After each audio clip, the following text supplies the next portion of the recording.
بسم اللہ الرحمن الرحیم۔ دوستو، آج ہم سی پروگرامنگ لینگویج کے پروگرام کا بیسک سٹرکچر پڑھیں گے۔ دوستو، اگر آپ کو یہ ویڈیو پسند آئے تو سبسکرائب کریں، بیل آئیکن کو پریس کریں تاکہ نئی اپلوڈ ہونے والی ویڈیو کا نوٹیفیکیشن آپ کو فوراً مل جایا کرے۔ اور اگر آپ سمجھیں کہ یہ ویڈیو آپ کے کسی اور دوست کو فائدہ دے سکتی ہے تو اس کے ساتھ شیئر کریں۔ تو لوٹتے ہیں اپنے موضوع کی طرف، جو کہ بیسک سٹرکچر ہے سی پروگرامنگ لینگویج کا۔ جیسا کہ آپ کو معلوم ہے کہ سی پروگرام کو کسی بھی ٹیکسٹ ایڈیٹر میں لکھا جا سکتا ہے، لیکن ہم اس ویڈیو میں ڈیو سی پلس پلس کا استعمال کریں گے۔ اس لیے میں سجیسٹ کرتا ہوں کہ اوپر دیے گئے لنک پر کلک کر کے آپ بھی Dev C plus plus install کر لیں۔ ابھی ہم سی پروگرام کے بیسک سٹرکچر کو دیکھتے ہیں۔ اس کو ہم 3 بڑے حصوں میں تقسیم کر سکتے ہیں۔ پہلا حصہ پری پروسیسنگ کا، دوسرا فنکشن مین کا، اور تیسرا حصہ باڈی آف فنکشن مین کا۔ تو ابھی ہم پہلے حصے کو دیکھیں، پری پروسیسنگ کو۔ یہ ایک بڑا سمپل سا چھوٹا سا پروگرام لکھا ہے میں نے۔ اگر آپ کو یہ اس کا فونٹ جو ہے اس کو سائز کو بڑا کرنا ہے یا چھوٹا کرنا ہے تو آپ یہ کنٹرول پلس جو آپ کے ماؤس کا اسکرول ویل ہے اس کے ساتھ اس کو بڑا یا چھوٹا کر سکتے ہیں۔ یہ جو پروگرام آپ کو لکھا ہوا نظر آتا ہے جس ایریے میں، یہ area Dev C plus plus کا ٹیکسٹ ایڈیٹر ہے۔ لائن نمبر 1 میں اگر آپ دیکھیں تو یہ لائن نمبر 1 ہیش کے سمبل سے شروع ہو رہی ہے اور اس کے بعد انکلوڈ کا لفظ لکھا ہوا ہے۔ اس کے بعد اینگل بریکٹس شروع ہو رہی ہیں اور اینگل بریکٹ شروع ہونے اور کلوزنگ اینگل بریکٹ کے درمیان میں stdio.h لکھا ہوا ہے۔ وہ فائلز جن کی ایکسٹینشن .h ہوتی ہے وہ ہیڈر فائلز کہلاتی ہیں، اور جو لائن ہیش کے سمبل سے شروع ہوتی ہے یہ ہیش پری پروسیسر ڈائریکٹیو کا سمبل ہے، اور اس سمبل کے بعد کا نام جو ہے وہ پری پروسیسر ڈائریکٹیو کا نام ہے۔ جیسا کہ نام سے ظاہر ہے پری پروسیسر ڈائریکٹیو، تو پری کا مطلب ہے پہلے، تو اس کا مطلب یہ ہے کہ یہ وہ ہدایات ہیں جو ایکچوئل پروسیسنگ سے پہلے جن پر عمل ہوتا ہے۔ اور انکلوڈ کا جو پری پروسیسر ڈائریکٹیو ہے اس کا مطلب یہ ہے کہ جو فائل کا نام اینگل بریکٹس میں لکھا ہوا ہے اس فائل کو اس جگہ پر جہاں پر یہ پری پروسیسر ڈائریکٹیو لکھا ہوا ہے یہاں پر ان کے کانٹینٹس کو شامل کر دو پروسیسنگ سے پہلے۔ یہ پری پروسیسر ڈائریکٹیو عام طور پر پروگرام کے شروع میں لکھے جاتے ہیں۔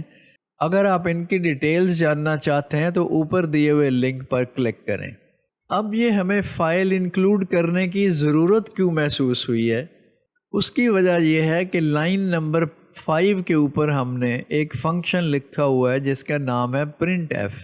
تو آپ کو یاد ہوگا کہ ہم نے اپنے پہلے لیکچر میں پڑھا تھا کہ کمپیوٹر وہ چیز ایگزیکیوٹ کرتا ہے یا وہ کام کرتا ہے جو پروگرام میں ہم نے اس کو بتایا ہوا ہوتا ہے۔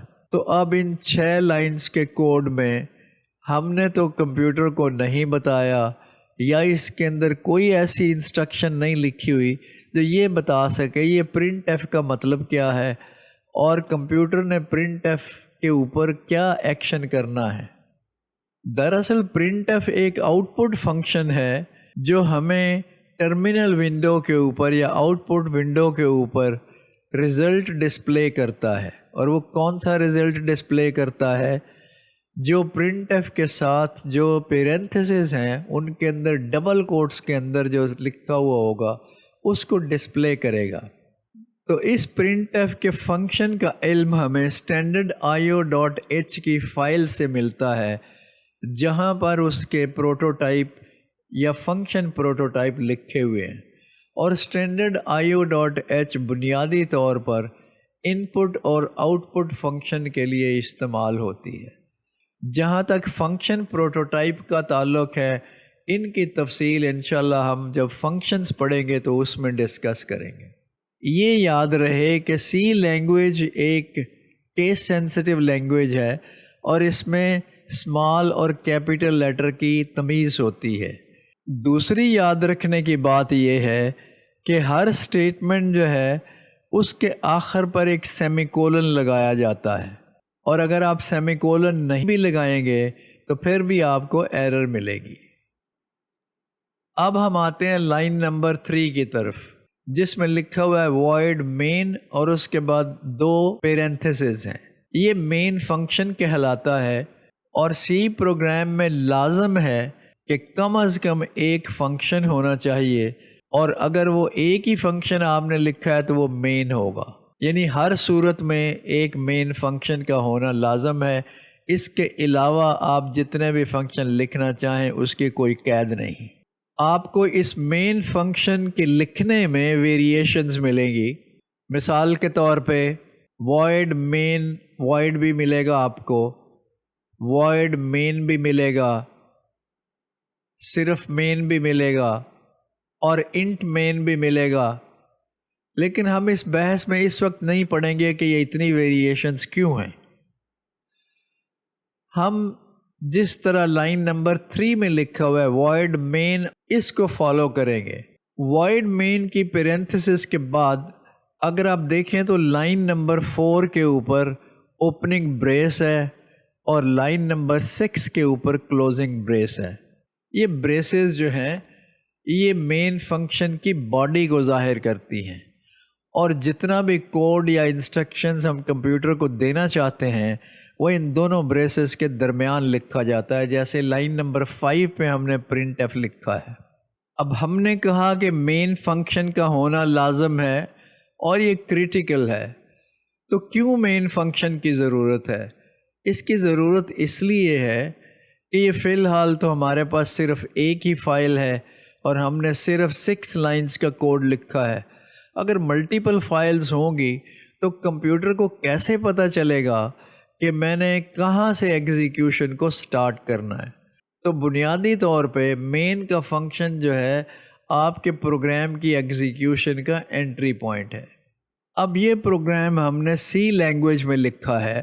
اگر آپ کو یاد ہو تو ہم نے پچھلے لیکچر میں پڑھا تھا کہ اگر ہائی لیول لینگویجز میں پروگرام لکھا جائے تو کمپیوٹر اس کو سمجھ نہیں سکتا، اس لیے ہمیں اس کو کمپائل کرنے کی ضرورت پڑتی ہے۔ تو کمپائل کا مطلب یہ ہے کہ ہم اس کو اس لینگویج میں ٹرانسلیٹ کرتے ہیں جس میں کمپیوٹر سمجھتا ہے، یعنی بائنری لینگویج میں ٹرانسلیٹ کرتے ہیں۔ یہ کمپائل کا لفظ ہم نے پچھلے لیکچر میں بھی پڑھا تھا، لیکن اس کے اوپر ہم نے ڈسکشن نہیں کی تھی۔ آج ہم اس کو تھوڑا سا آگے بڑھاتے ہیں۔ ہم ایک کلک میں اپنے پروگرام کو کمپائل کر لیتے ہیں، جبکہ حقیقت میں یہ بہت سے فیزز سے گزر کر کمپائل ہوتا ہے، اور جو اس کا سب سے پہلا فیز ہے وہ پری پروسیسنگ فیز کہلاتا ہے، جس کا ذکر میں نے پہلے کیا، اور پری پروسیسر ڈائریکٹیو جو ہم نے اس پروگرام میں استعمال کیا ہے وہ انکلوڈ کا ہے، جو ہم نے لائن نمبر 1 پر لکھا ہوا ہے۔ اگر آپ اس کی تفصیل جاننا چاہیں تو اوپر دیے ہوئے لنک پر کلک کریں تو آپ کو پری پروسیسنگ فیز کی مکمل تفصیل اس ویڈیو میں مل جائے گی۔ اب میں اس کو کمپائل کرتا ہوں۔ کمپائل کا شارٹ کٹ اگر آپ کو یاد ہو تو F9 ہے، جو ہم نے پچھلے لیکچر میں کیا تھا، لیکن میں اس مینیو پہ ایگزیکیوٹ پہ جا کے کمپائل کو پریس کرتا ہوں، اور یہ دیکھیں یہ ہمیں کمپائلر یہ بتا رہا ہے کہ اس کو میں نے ایگزیکیوٹیبل فائل میں تبدیل کر دیا ہے، یعنی جو فائل ہے آپ کی وہ بائنری کوڈ میں چینج ہو گئی ہے، اور اس میں نہ تو کوئی ایرر ہے اور نہ کوئی وارننگ ہے۔ کمپائل ہونے کے بعد اس کی آؤٹ پٹ دیکھنے کے لیے ہمیں اس کو رن کرنا پڑتا ہے، ایگزیکیوٹ اور رن۔ اگر آپ یہ دیکھیں تو یہ اس آؤٹ پٹ ونڈو میں ہیلو ورڈ کی آؤٹ پٹ ہمیں یہ دے رہا ہے، یعنی جو ہم نے اس کو کہا تھا اس نے ہمارے کہنے کے مطابق کر دیا۔ اور یہ لاسٹ لائن میں لکھا ہوا ہے پریس اینی کی ٹو کنٹینیو، تو اگر میں کسی کی کو پریس کرتا ہوں تو یہ واپس مجھے میرے ٹیکسٹ ایڈیٹر میں لے جائے گی۔ دوستو، آج ہم نے سی پروگرام کا بیسک سٹرکچر دیکھا اور ہم اس کو 3 حصوں میں تقسیم کر سکتے ہیں۔ پہلا حصہ ہے پری پروسیسر ڈائریکٹیو کا، دوسرا ہے مین فنکشن کا، اور تیسرا ہے باڈی آف مین فنکشن۔ اور جو بھی کوڈ لکھا جاتا ہے یا کمپیوٹر کے لیے جو بھی ہدایات دی جاتی ہیں وہ مین فنکشن کی باڈی کے اندر لکھی جاتی ہیں۔ تو آج تک کے لیے اتنا ہی، ملتے ہیں انشاءاللہ نیکسٹ لیکچر میں۔